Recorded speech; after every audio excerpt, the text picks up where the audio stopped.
Recording in progress. Okay, fantastic. Welcome everybody. Thank you so much for joining.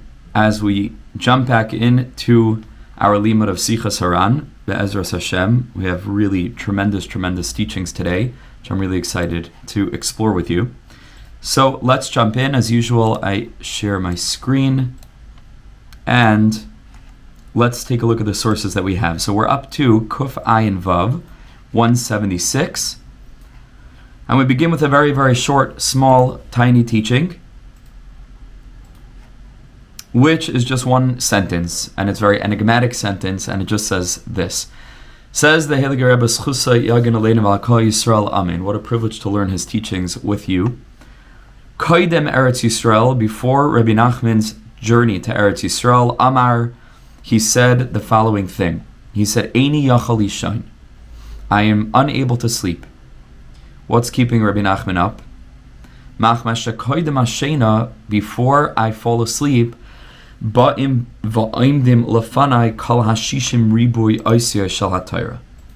all the 600,000 letters of the Torah are dancing in front of my eyes. And this was a person, as is clearly demonstrated in his writings, who had a total mastery of the whole Tanakh. He was able to find the most obscure connections between random, apparently disconnected psukim, different forms of the words and the way that they are connected. And that's his whole Torah is built on that concept, what Rebbe Nachman referred to as the system of bechinos, the system of links. And the Rebbe said, Kol HaTorah Shali, all of my Torah is specifically and exclusively dependent on this system of interlocking links that are highlighted between words that on the surface have no connection, but the Rebbe knew mamash the whole Torah on his fingertips. And it was specifically before he took that journey to Eretz Yisrael where all the letters of the Torah are coming to dance before Rebbe Nachman's eyes, Oimdim Lefanai, all those letters, and is making it impossible for Rebbe Nachman to sleep. And of course, sleep is a lower level of consciousness, and wakefulness, to be awake, is of course a higher madrega. And this could also be one of the ramazim that Rebbe Nachman is saying, is that he has so much insight and so much clarity and depth in his Torah knowledge that Eini yachal lishain, right? It's constantly compelling him to a higher level of clarity. Okay, let's take a look at the next teaching, Kuf Ayin Zayin. And the Rebbe says like this, says the Heilige Rebbe, or Tzvi Ari Rosenfeld's yard site, Shabbos should have an aliyah, Be'ezras Hashem, the Sichos of the learning. So he says like this, Chizik es echad liyos b'simcha. Rabbi Nachman once encouraged someone to be joyous, to feel simcha. V'amar, and he said, She'ro'i lo l'smayach b'Hashem yizbarach. It's ra'oi for him to rejoice in his connection with Hashem. And that's a reason to be happy. For a person to remember, what are the chances that a person should live on this planet and be awake to the reality of Emunah, and be awake to the depth of Torah, and be able to connect to mitzvahs and chukim, mishpatim, all of what we're gifted, is reason enough, no matter what's going on in a person's life, that a person should feel simcha. So we'll take a break from the Sichos Haran and just jump down to the Likutei Halachos, which is a slightly lengthy piece, but we'll learn it together. Where Rebbe Nachman says on this topic that a person should be ra'oi, like Rebbe Nachman said, ra'oi lo l'smayach b'Hashem yizbarach, that a person should be happy and should rejoice when they remember their connection to Hashem. Says Rebbe Nachman in Likutei Halachos Peri V'Rivya Halacha Gimel Ois Chav Daled. Says Rebbe Nachman, Ki ikar sharash hasimcha be'emes nimshach mi bechinas hasimcha bo yizbarach. The true joy comes from our connection to Hashem. Shezeh ikar hasimcha be'emes. This is truthfully the deepest and the truest form of joy. Ki be'emes la'amitoy ein shem simcha ba'olam. Because the truth is, there's no joy in this world. It's a joyless world. Ki im kishazoichen lahamin v'leida mimenu yizbarach. The only true joy, which is linked to purpose and meaning and a sense of fulfillment and contentment, is for a person to know about Hashem, and to know that Hashem is real, and to know The world is not just a meaningless bundle of atoms that's getting worse and worse and worse in a chaotic sense of being completely unguided and left alone, chas v'shalom. But a person realizes, no, a person believes and a person knows about Hashem. This is the only true life. Every person in accordance with what they're able to imagine, like we had in previous shiurim, what they're able to access and to perceive. Like the Pesukim say, Ki vay yismach libeinu. Our heart rejoices by in Hashem, in our emunah. Ki boy daika yismach libeinu. What a privilege to be among this, the tiny percentage point of humanity that's holding on to our emunah in this vision of a singular creator. Yismach libeinu, our hearts feel joy by. Ki voy yismach libeinu. That's why we feel joy. Ki ein shum simcha acheres be'emes chutz mizeh. Because there's really no complete simcha outside of this. Right? Because the other joys, ultimately, if you drill down deep into them, at the end of the day, there's nothing underneath. At the end of the day, it's still rootless. It's still built on the existential suffix and the angst of really not knowing what we're doing here. With all of the joy that we might feel, but what's the foundation? What's the yesod? And when a person has emunah, their life has a yesod. They know that no matter what is going on, no matter what they're struggling with, no matter what challenges they're facing, they're connected to the shirish of everything. The reason for which their neshama came into the body is not for naught. Their neshama recognizes its source, recognizes the truth, and that should be reason to fill a person's heart with simcha. V'davar zeh, Rebbe Nachman says, this matter, it's really impossible to express, not with one's mouth, in words, not with writing. It's really every person's own personal journey. Like we began Sichos Haran, the aspect of her husband is known in the gates, but the word sha'ar could mean a gate, but it could also mean lisha'er, to perceive and to almost imagine. And that's totally on each person. Every person's going to be able to access this in their own unique way.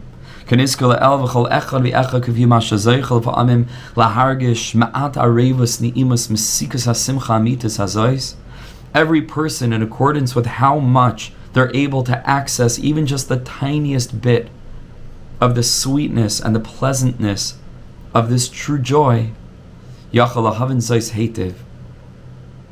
that person will come to understand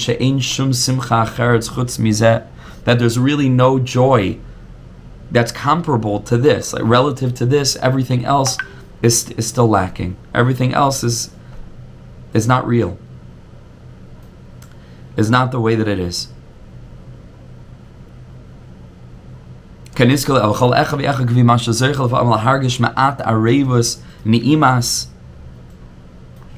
Sichos Haran,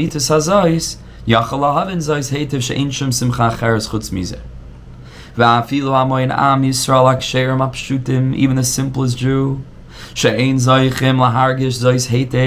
who is not able to feel this properly, it doesn't matter. At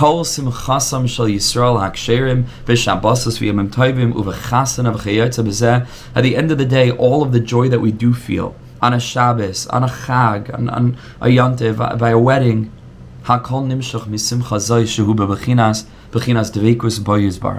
really deep down subliminally, the joy comes from our neshamas rejoicing in Hashem. Even though on the surface it might seem that our joy is coming because it's a day off from work, right? And we get to spend time with our loved ones, and we get to eat delicious foods, but really at the root of all of this is, even though it might be subconscious, is the joy of dveikus in Hashem.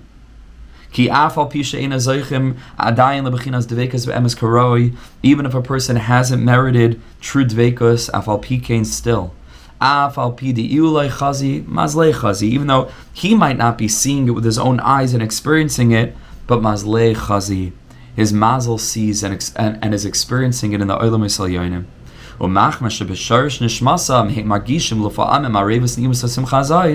Since on some level of their neshama they could access this pleasantness and this sweetness, even just for brief moments at a time, and even if it manifests in a lower way and it isn't on the highest level, still al yedei zeh nimshach aleim gam lamata simcha gedayla be'esh zeichem l'smech b'Hashem be'ezeh simcha shal mitzvah. That's ultimately why it's nishtalshel that we should hopefully feel a certain joy and a certain freedom and a certain sense of comfort when it comes to a Shabbos or a Yontiv or a happy occasion or a Siyum Masechta or some setting of simcha related to Yiddishkeit, even though on the surface it doesn't look like the simcha has anything to do with Emunah or has anything to do with Hashem.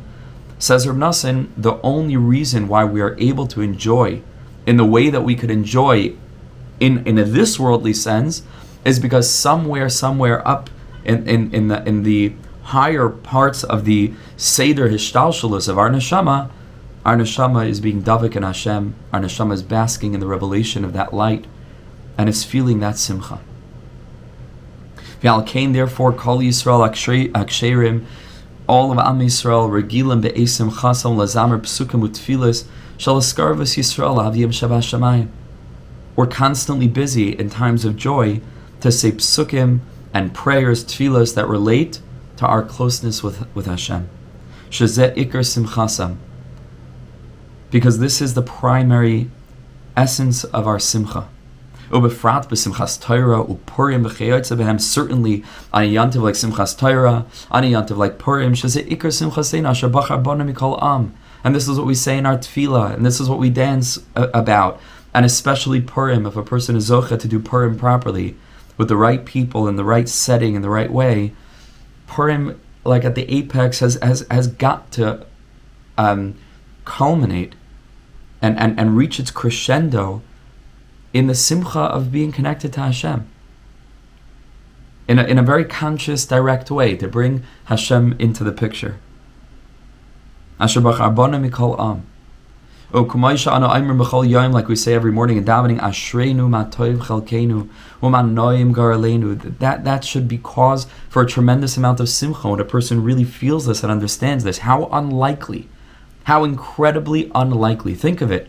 How many 8 billion people in the world? How unlikely that I, for an inexplicable reason that was completely beyond my earning or deserving it because I didn't exist yet, that I was created in the way that I was created. That I was born into this tradition. I was born into this emes.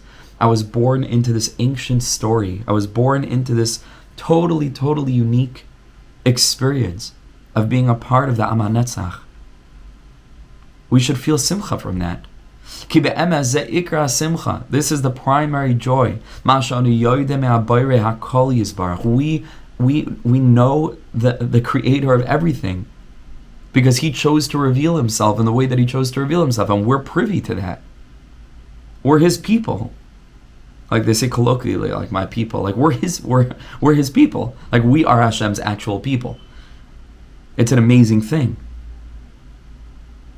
Ki be'emes ze ikra simcha ma she'anu yoyde me'abayre hakol yizbarach lanetzach al yedei emunaseinu hakadoshah, through our holy faith. He finds so many psukim that express this sentiment.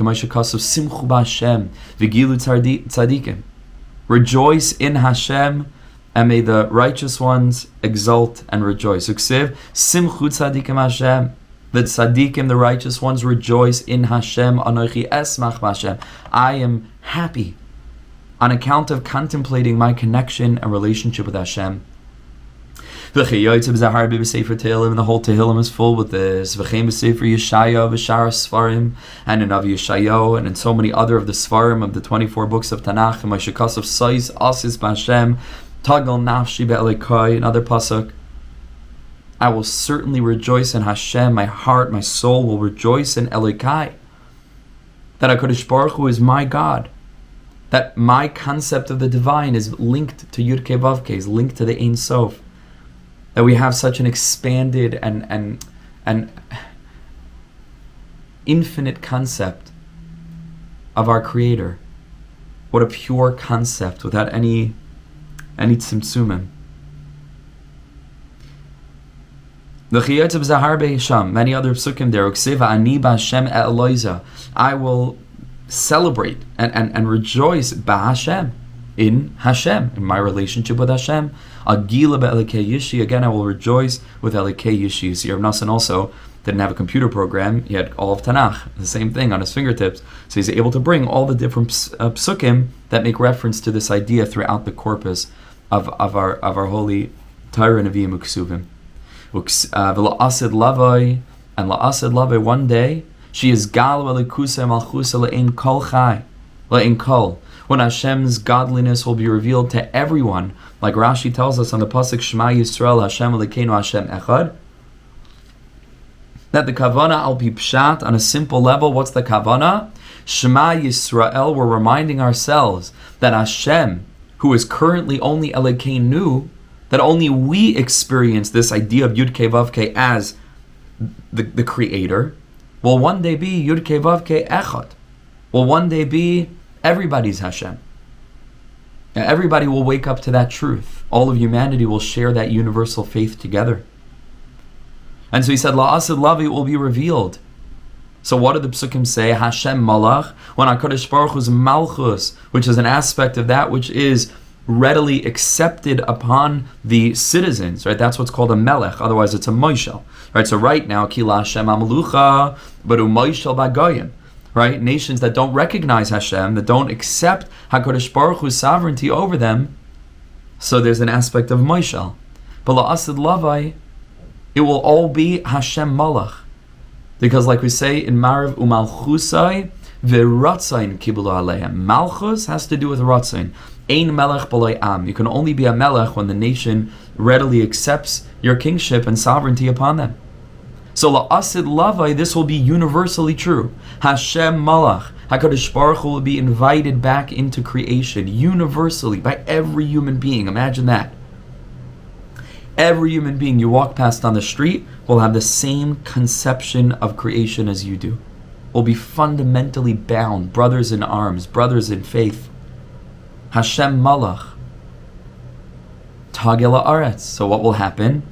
Joy, because the same thing. What greater joy than that, right? To know the truth, for the truth to be universally revealed and experienced. Yismechu iyim rabim, all the small islands, the furthest flung places on the planet will be full of joy. Uksiv also Yismechu hashamayim v'sagala aretz, the same idea. The heavens will rejoice, the earth will exult, will celebrate. By yomer b'goyim Hashem Malach. When in the nations of the world it's heard this refrain, Hashem Malach, Hashem has reigned. Nahar simcha chaf yachad harim yaranenu. All of nature will celebrate and clap their hands and dance and sing. And we have this idea in many psukim. Ki ikra simcha ha'amitis, the truest joy, when a person really understands this and really comes to grasp this truth. What is the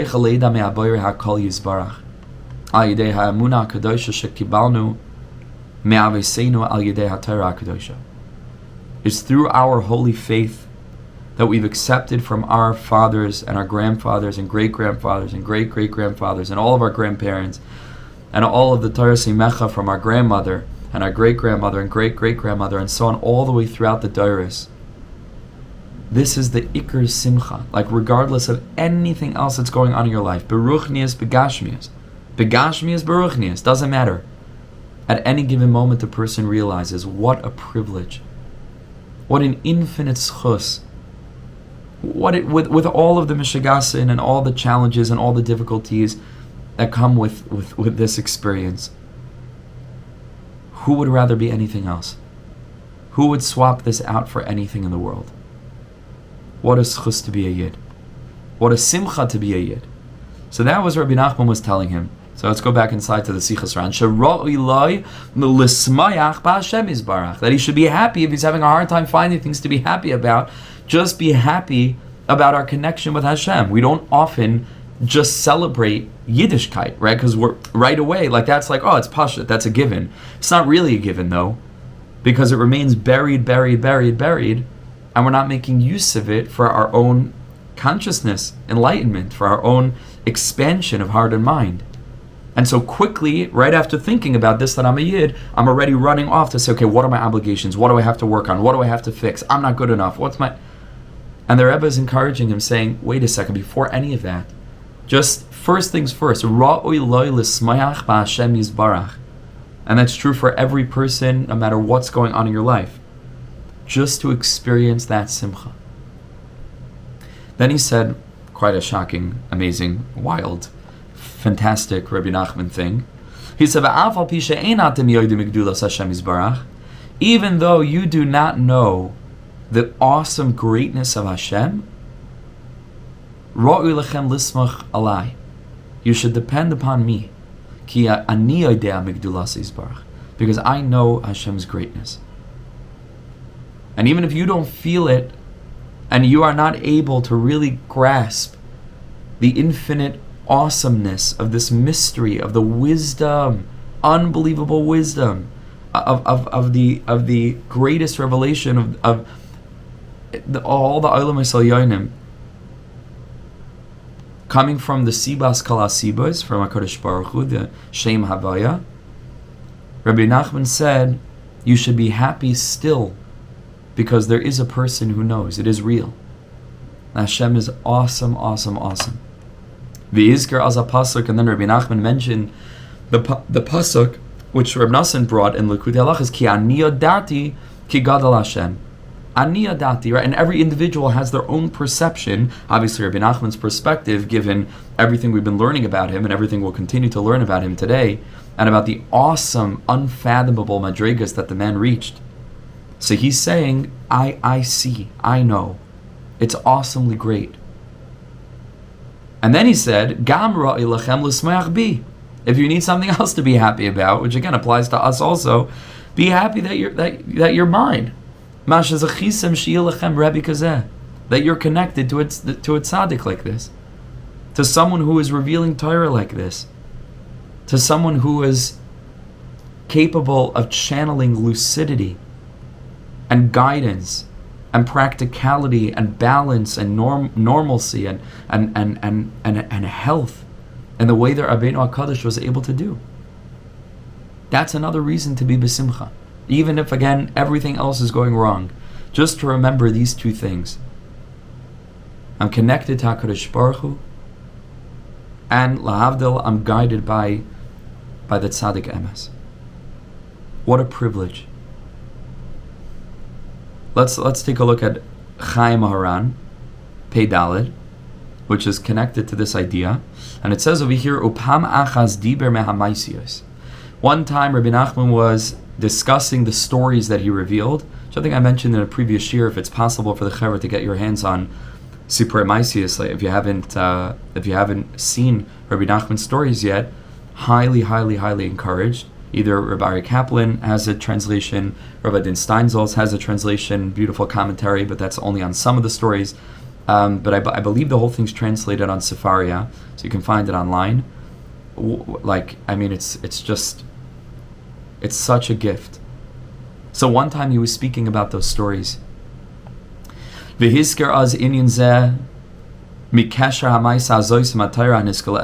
part of a longer teaching where he was discussing the way that this Torah, that this story is bound up with one of the Torah lessons that he had taught, showing all of the intricate interconnections between the two. And he was saying, "Kama noirav nifla v'niskav ma'oid ha'inyan hazel l'mishi yesh le'leiv lahavin." How wondrous and unfathomably incredible and awesome is this inyan of the story and the Torah and the connection between the two to someone who has a heart to be able to understand these things. Va'az amar, and then Rebbe Nachman said, Chevra, he said, Im ein atem smechim, if you're not happy, eini yadea malachem. I don't know what's wrong with you. Like if you can't find a reason to be happy, now that we have the story of the lost princess, and the story of the exchanged children, and the story of the 7 beggars, and the story of the Chacham and Tam, and the story of the Rebbe and Talmud, and the story of the spider and the fly, and the story of the master of prayer. If you, just for that alone, for this alone, that there's such das in the world, such awesome das. I was privileged enough on Shabbos, by the Shabbos meal, to read the story of the Chacham and the Tam with our son Shmuel, and just the delight, the humor, it's just remarkable, the clarity of that message, and the graceful sarcasm of Rebbe Nachman's satire, and the story of the master of prayer with the mountain of wealth. Like, just for that alone, what a privilege that we had a Rebbe like this. I don't need anyone else to, to sort of like give the haskama or to approve. Like, it's muchach, you see it, and if a person doesn't see it, what can you do? We can't force people to see it. But the people who've seen it and who taste the beauty and the sweetness and who get it. So the Rebbe says, how could you not be besimcha? We should constantly be besimcha when we remember that we merited to taste these awesome elevated lights that were revealed by this tzaddik. And then, just to finish off that piece, after he revealed that story, Amar, he said, you can take one story, you can spend the rest of your life teaching Torah based on this one story. And he was angry with us that we weren't properly appreciating what he had revealed. He says we have every reason to be so extraordinarily happy. It's just that we set the bar so high that we stop appreciating the things that really ought to be appreciated. And it takes teachings like these sometimes to remind us of just what we have, right? Just what we're privileged to have. So the last piece in this Sicha is Gam Chizek Es Echad. Another time on the same topic, Rebbe Nachman encouraged a particular individual, Sheyasamach Es Atzmei Afilu Be'iskei, that he should find ways to make himself happy, even be'iskei chal, even in a mundane sense. V'amalai, for example, he said, this is certainly the way that it needs to be. If a person, the Rambam says a similar thing, if a person needs to go and spend time in nature, a person needs to spend time playing with children, right? Nieces, nephews, just to put away the heaviness of the world, even if it isn't daika in a way of kedusha, but just to be able to enjoy life, even b'mila da'alma. That's how we need to start. Then once a person's mind is opened a little bit, and a person is doing what they need in the bechina, in the aspect of derech eretz kadma l'Torah, where a person's building a healthy foundation of physical health, emotional health, and a person's, it might not look on the surface like kedusha, but it's mamish kedusha. That's where a person often needs to begin, to be misameach atzmai b'mila da'alma b'chol ma she'yecholim. And that could be, again, for each person what they need. For some people, it's eating a certain kind of food. Again, everything in moderation and in the proper healthy way. But if that's what they need, a little bit of sugar, just to give themselves a little boost. Sometimes mili da'alma, that's part of it. A person watches a little, kosher comedy, something clean, they can laugh a little bit. It's mili da'alma, but it works, right? It works, and the Rebbe says that's approved. That's okay. That's okay, and that's how it has to be. And he says bevade kenu, it has to be this way. Again, first, a person brings themselves to simcha in a mila da'almadik way, in a this worldly way, and then a person can come to simcha amitis. Okay, let's take a look at the next teaching. Oh, this is one of my favorite teachings in Sichos Haran. This is mamish, one of the most heartbreaking passages in the whole thing, the whole sefer. Listen to this. 178. I actually wrote a song with these words. I think it's on YouTube, if I'm not mistaken. I'll try to post it later. Says Reb Nachman, Pam achas amanti lefanav le'es erev. One time, says Rebbe Nachman, I stood in Rabbi Nachman's presence, le'es erev, in the early evening, late afternoon, samach l'tfilas hamincha, close to the time of davening mincha. And Rabbi Nachman was looking out of the window, presumably watching sunset, in a way of awesome longing and yearning and pining. There's no real good translation for these words in English. Kilyon einayim, the yearning eyes. V'diber imi me'inyin hayoyim shechoyle fa'over mehera. And Rebbe Nachman says he was speaking with me about the concept of how quickly one day fades and the next day begins. How quickly the sun sets and darkness sets in. Shechoyle fa'over mehera. How short the day is. And of course he wasn't speaking about the day. He was speaking about hayoyim la'asoisam. He was speaking about life. And Anava Amar Rebbe Nachman he burst forth with the following. He said, Va'amar, he announced, and he said, Oh, what I have to accomplish in this world. The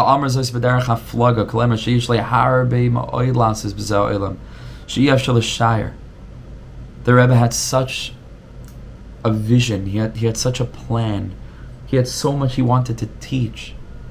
He had so much he wanted to reveal, to establish. Nitzachti va'anatseach. But v'hine hayoim choyle va'over mehera.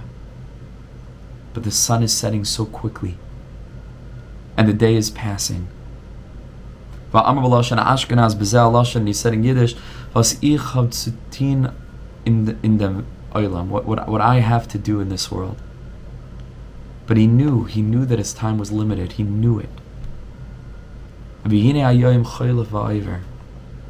that tension of wanting to accomplish so much, but also knowing that it was so limited. What a sense of urgency that the Rebbe had. This is what Rebbe Nachman was able to give us in 39 years. Imagine if he would have lived until 120. It's unfathomable. I don't think we'd be able to handle it. So the Rebbe tried to give us whatever he could give us before the sun set. But what a poignant moment. I mean, just the scene of them standing there as the shadows in the room grew longer and the sun is sinking below the horizon. And the Rebbe sees that it's not the sun setting, it's his life that's coming to a close. And it's up to us, right? That was nitzachti. Rebbe Nachman says, I will have accomplished, but va'anatseach, I will still accomplish. There's still so much work to do, but we were given the tools. We just have to do it. We have to believe in it, and we have to do it. And that's Sichos Haran Kuf Ayin Ches, a very, very, what I consider to be one of the most powerful, really heartbreaking teachings, maybe in the whole Breslover corpus. Okay, we'll take a look at one more teaching, Kuf Ayin Tes, and this says the following: Koidim istal kusoi. Before Rebbe Nachman left the world, Amar, he said, Shekfar hu oimed achshav al madriga kazu, she'i efshar lahasig yoser b'shum oifen kol zman shemul b'asham ba'aguf. He said he had already reached a level at which it was no longer possible to perceive any higher experience of spiritual perception, all the while that his neshama was in a body. Va'amar, and he said,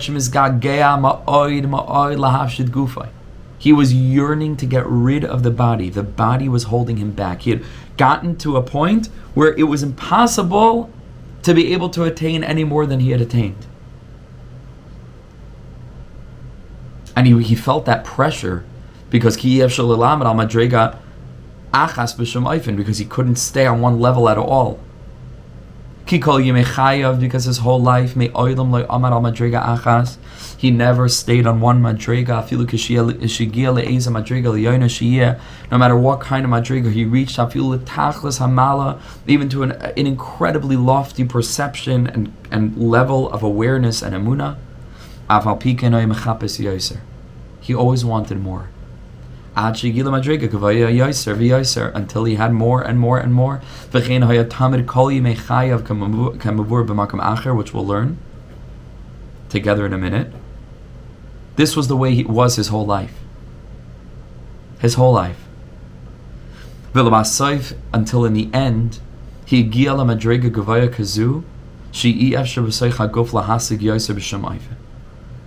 had gotten to a point where he could not rise any higher, all the while that he was still in a body. And therefore, he needed to die. His neshama needed to leave the body in order to continue attaining higher and higher perceptions. And he said with these words, Ich will schein gegeren das Hemdel ausgetan. I want to take off this garment, referring to the body. Why? Because because I can't stay even on one level for a moment. And right now he had reached the pinnacle, he had reached the barrier, and the body was holding him, and he needed to leave.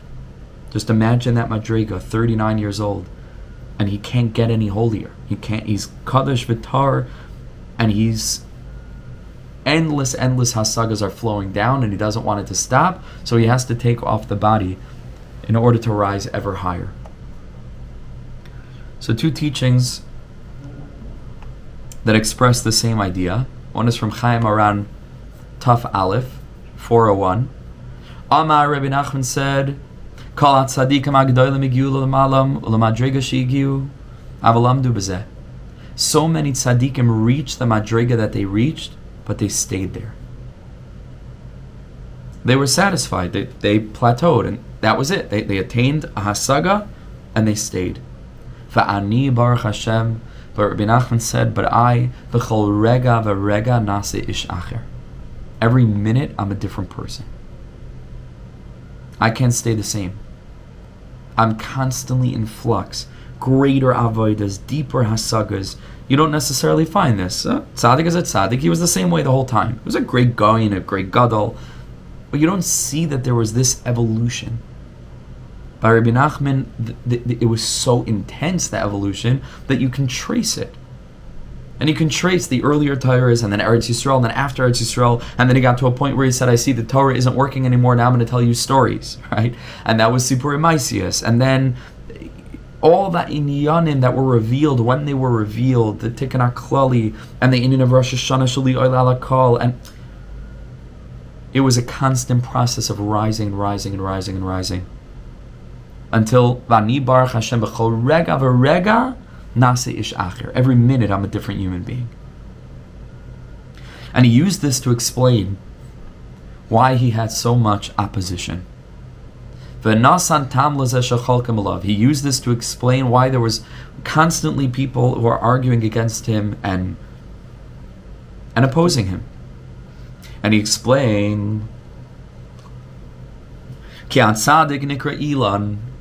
A tzaddik is called a tree. V'yesh l'shashim anafim, and the tree has lots of different branches and lots of different twigs and all these different implements that are growing out of the trunk. V'chol tzaddik, and each tzaddik, koidim shemagia l'madregasai yesh l'machlekes. Every time the tzaddik wants to branch out in another way, wants to extend into another route, there needs to be machlekes against him. That's part of the process. The Yetzer Hara, the Satan, is always going to put an obstacle that's going to hold us back from being able to reach the next madrega, like it says on the Likutei Moharan, Torah Chaf Aleph, and Torah Chaf Beis, and Torah Chaf Hey. Right, there are obstacles as we rise from higher to higher madrega. Ki Amar Abasin is Racha, and it's true the Gemara say in Sanhedrin Daf Zayin Aleph, Hai Tigra, fighting, Dam Yelabit Kadamaya, is compared to a crack in a vessel that holds water. Because and what it means there is that it starts off small and thin, and then before you know it, the crack grows and grows, and all the water leaks out. But the Rebbe sees over here that the Gemara is likening machlokes to water. We find that water is connected to the concept of machlokes and opposition.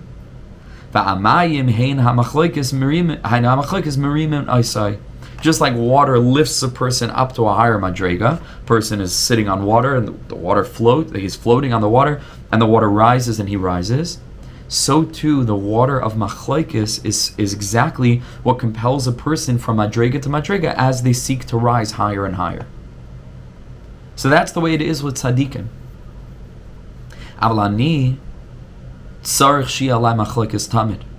I need to have constant opposition, because every minute I'm rising to a higher level. If I knew that I would be right now the way that I was an hour ago, I couldn't bear myself. I couldn't bear living in the world another minute. If I'm not better today than I was yesterday, then what am I alive today for?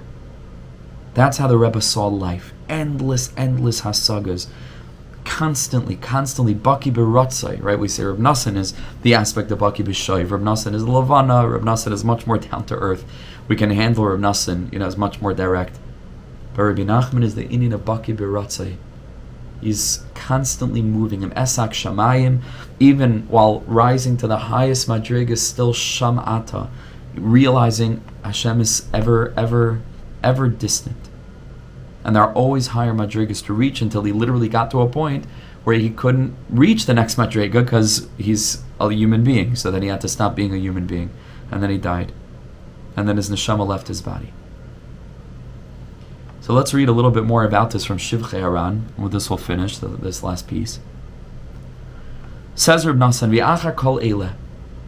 After everything that we've discussed, achar asher asa kol minei avodas hanal be'emes u'v'samim, after everything that Rebbe Nachman did in his youth, everything he worked on in his avodas Hashem, be'emes u'v'samim, in a wholesome way, in an honest way, in an authentic way, in a real way. And like we learned, he fasted so much and he was busy davening the whole time with sigufim and in different kinds of self-mortifications, ushviras taivas umidas, and getting to a point where he had completely broken his taiva gamri. And he stood or withstood many difficult tests, shiur and all the other things that Rebbe Nachman did.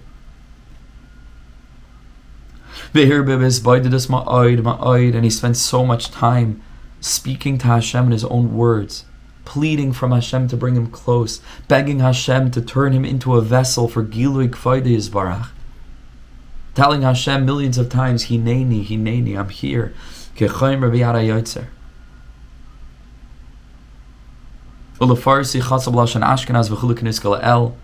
And speaking to Hashem in his own words in Yiddish. Until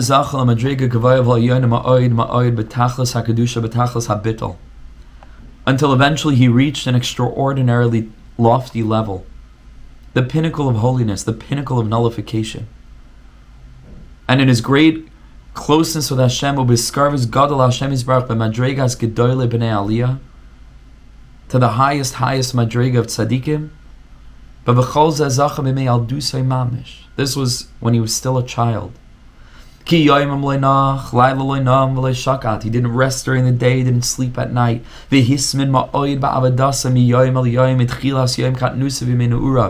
the youngest of ages, the Rebbe was working, toiling. From day to day, he just put in all of this incredible effort until when he was still literally a child. He merited l'chol hanizker la'el. He merited to everything that's been described, l'kedusha gevaya v'neira v'hasaga atzuma ma'od, to an incredibly elevated concept of reality, an incredibly elevated consciousness, conception of existence. Right. B'madregas kedei lebnei aliyah. V'achar shezach l'chol zeh, and after he merited to all of this, afal pikein lo hayim ikar daita b'zeh, he was not satisfied with this. V'lo hiniach atzmei lamed, he never allowed himself to rest on his laurels, to just be static and to be content. Ragam achar kach b'chol yoyim b'chol shah hayim ishtoik igum zgagea v'nichsaf la'Hashem yisbarach ki ilu loy hischal adayin klal b'shum avodah ba'olam. No matter what madriga he reached, it was nothing. He was ready to rise higher. He never sat and said, "Oh, that's pretty great," and patted himself on the back and put his feet up and said, "I can take the day off." No, if he had accomplished a certain inyan he was working on, it was on to the next thing. What more can I grab? What more can I work on? Even after he returned from Eretz Yisrael, which we learned about a few weeks ago, and he attained such a lofty madriga, the mind can't grasp it.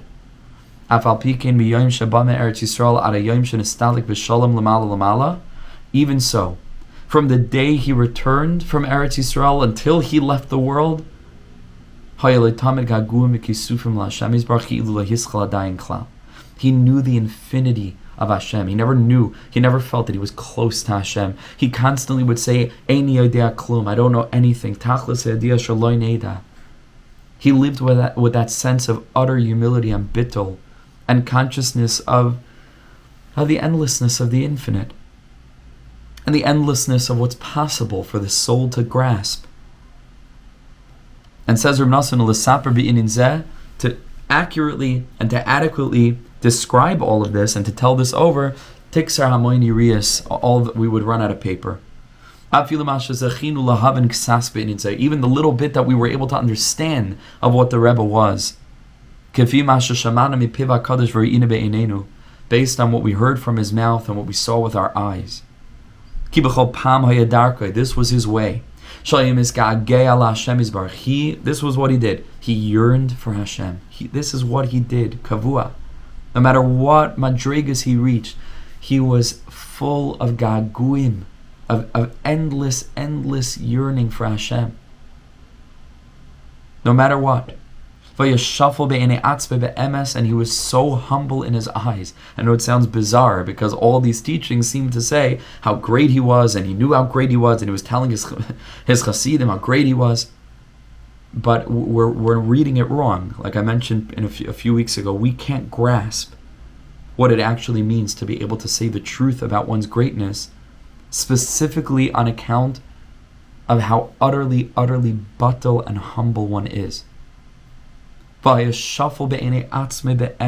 was constantly so humble and so nullified and small in his own eyes. He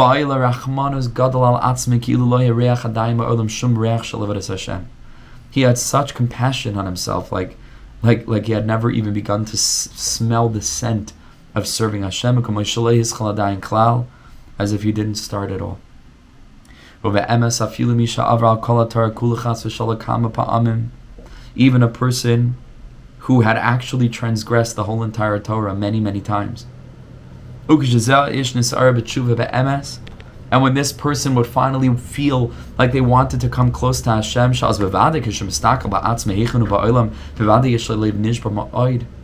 certainly, if such a person would begin to come to the truth and be aware of how distant they are and how much time they wasted and how much they could accomplish in this life, certainly they would have a broken heart. Certainly they would feel compassion on their neshama. Ba'achna gedola, with tremendous sense of hachna, of humility. Says Rebbe Nachman, this is obvious, everyone knows this. Afal pikein, even so, afilu zois harachmanas va'alev nishbar shalabal tshuva niskala el, the rachmanas, the self-compassion and the broken-heartedness of the Baal Tshuva that we just described, a person who was over on the whole Torah many times, lo haniskala el lo yagia lechelek me elef urevava shal goydel harachmanas va'alev nishbar ba'achna gedola shayla rabbeinu zal. It doesn't come close. It's not 1% of 1,000. It's not 1,000th of Rabbi Nachman's Leiv Nishbar. and the Rebbe's hachna, and the Rebbe's gaguim. Bechol pam upam koydim sheba le'eza saga, before he accessed any madrega, this is what he felt. Klal, and the bottom line is ki le'olam lo'nach, that he did not rest. V'lo shakat, and he did not stay quiet. Afilu b'mei gedulasai. And again, the point isn't that he maintained his greatness as he got older and he was just super consistent and didn't change. The chiddush of Rabbeinu was that he was a chiddush. Every minute he was new. It wasn't just the consistency, but he stayed the same tzaddik his whole life. It was, he was rising. And we've not heard about a tzaddik like that. He was constantly changing, constantly evolving, constantly manifesting brand new inyanim in the world, brand new revelations, brand new Torahs, brand new stories, brand new inyanim. He never rested. Even though he attained what he attained.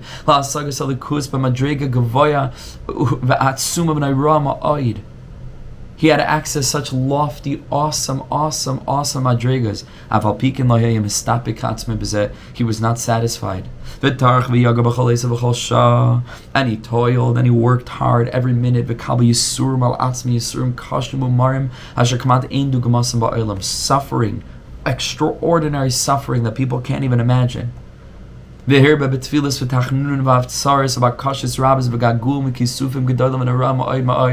was constantly filled with this longing, and he channeled it into his spodidus bein levein koinai ad shabala hasaga madriga yaiser yaina, until Hashem would gift him the next madriga up. V'achar kach, he would start from the beginning.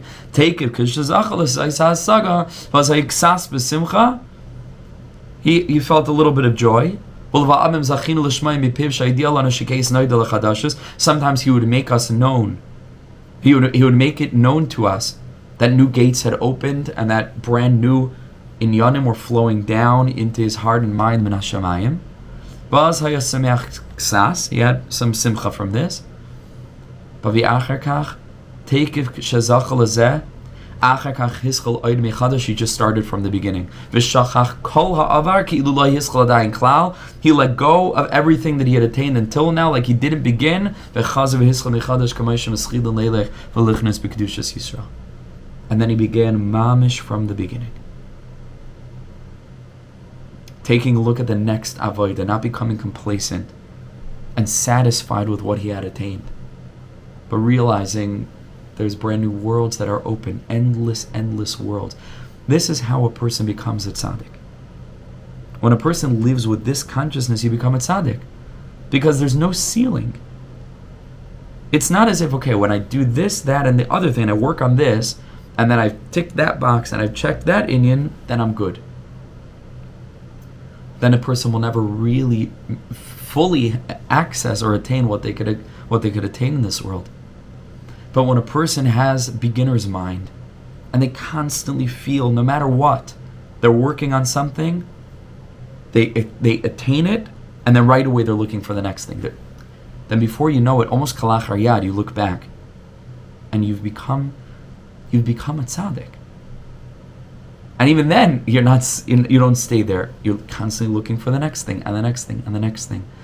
And then slowly but surely, even like without a person realizing it, you look back and the change is extraordinary. But it comes with a lot of tefillah, and it comes with a lot of gaguim, a lot of ritzoynos. We were just learning with the Chevra and Likutei Moharan in the mornings, Torah Lamed Aleph, about the value of yearning and about the importance of channeling our yearning into dibur, into tefillah, into ispodidus, to bring it to Hashem and to pour out all of our yearning and our longing in words. And that's what the Rebbe did, and that's it. It unlocked all the gates for him, and all the gates could be unlocked for us to follow this trajectory. This was the Rebbe's way until the end of his life. And then he would just say, now I don't know anything. He swore, right? Relative to what he knew was still able to be attained, he was ready to make a shavua that he didn't know anything. 5 minutes ago, he revealed the greatest secrets of existence. We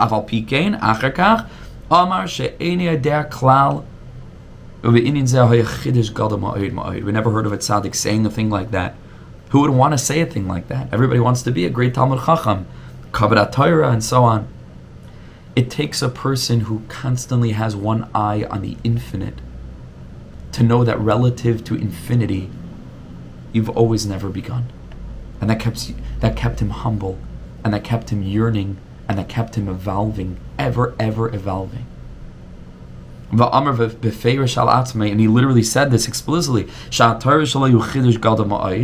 The Torah that he's able to reveal is an awesome novelty.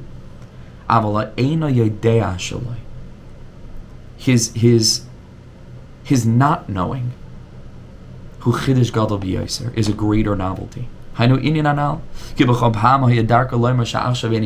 This was his way, to constantly say, now I don't know anything at all. And we heard from his holy mouth, Sha'amar, that he said, Ki ish tzadikim, Sha'av du v'tarach v'achazach le'ez madrego malakolecha gavim alasai. There are tzadikim that strive their whole life to achieve a certain madrega, each one in accordance with their own greatness.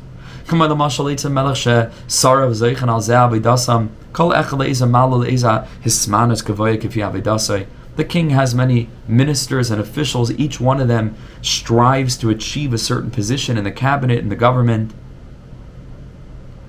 But he said about himself, what we just learned, he said, if I knew today that I was still at the same government appointment of yesterday, I was still the same rank, I don't want myself at all. I have no need for myself. In other words, I have no reason to be alive. It would be a very low thing if I was still now on the same level as I was yesterday, because you have to be growing. Every minute he's striving and yearning, and it's never enough, and he's just growing all the time. So Rebbe Nachman finishes, there's so much to tell over. It can't be captured in words. The only person who could really grasp this was a person who saw it with his or her own eyes. And a person who heard it with their own ears. Was able to grasp just a tiny bit, because they lived it. It's not something from 2,000 years ago. They saw it. Rebbe Nachman witnessed it. He's giving testimony. They watched the Rebbe evolve from one day to the next, from the next day to the next. They watched it in real time. They would see how the Rebbe never stood on one madrega rak tekev hayimishtoikik lalos la madrega gavaya yaiser at shezachem v'chud v'chein la'olam v'yachidish gadol be'inin zeh. And in this matter, our Rebbe, Rabbeinu HaKadosh, that we have a privilege of being connected to and learning his Torah and teaching his Torah and following in his footsteps, that should cause us so much joy. There was nobody like him in this inyan. There was nobody like him. The Chol Zeh, and Rebbe Nachman ends, all of this is kafi tfisaseinu mu'uta, is just in accordance with the little bit that we could understand. V'yosim zeh yesh be'inin zeh sisrin istaris pile plois. Beyond all of this are eternal mysteries. Sisrin istaris, the most hidden of hidden things. Pile plois, the most wondrous of wondrous things. V'dai bazeh. And Rebbe Nachman says, I feel that I've said all that I could on the topic to try to communicate to future generations, which is you and me, to be able to have some kind of tiny taste of what this person was, of what these people experienced. And that should deepen our simcha, that should deepen our joy, that should immediately be bound with the frustration that only we are having this joy, when there are so many people who could gain and who could benefit and who could taste the sweetness and who could learn these stories and who could hear these these teachings and bask in the light of this wisdom and be guided by this advice. There's so much work to do. But at least for us, what an unbelievable privilege. Like I mentioned, I just hinted to it, it comes along with a sadness. It comes along with a survivor's guilt because you feel so estranged and you feel so weird and so alone and so... it comes along with this yearning for the whole world to be alive, for the whole world to be plugged in, for this to resolve so many issues that could be resolved so easily and smoothly and fluently and fluidly. But we're not quite there yet. But at least in our own lives, Be'ezras Hashem, we should feel the simcha of this. We should have simcha. We should experience the simcha not only of our connection to Rabbeinu HaKadosh, but of course just to know that we're Yidden, to know that fundamentally we are Hashem's people. We are the Am HaNetzach. And whatever we'll go through, whatever we went through, whatever we're going through, this is what will always be. Am HaNetzach, lo yishaker. Netzach Yisrael lo yishaker. So Hashem should help us to contemplate this and to feel that simcha, and not to be so sophisticated that we think we need other things to bring us to simcha, when the most basic things ought to be rejoiced in and celebrated and basked in. And Hashem should help us continue on this path, to learn the teachings of the tzaddik, to connect to the light of that way, of that path. And Be'ezras Hashem, we should be brought closer and closer, like the Rebbe was, constantly yearning and rising and evolving, not to be the same, but to evolve into Hashem's embrace. Be'ezras Hashem Yisbarach. Okay, Yasher Koach, thank you for joining. I'm wishing you an amazing, incredible rest of your day, and looking forward to continuing our journey next week. Be'ezras Hashem. Kol Tov, thank you guys so much for joining and learning with me. Bye. Kol Tov. אני הבן ואתה האב שלי שכל כך אוהב אותי, האב שלי מלך חי וקיים על כל נשימה שאני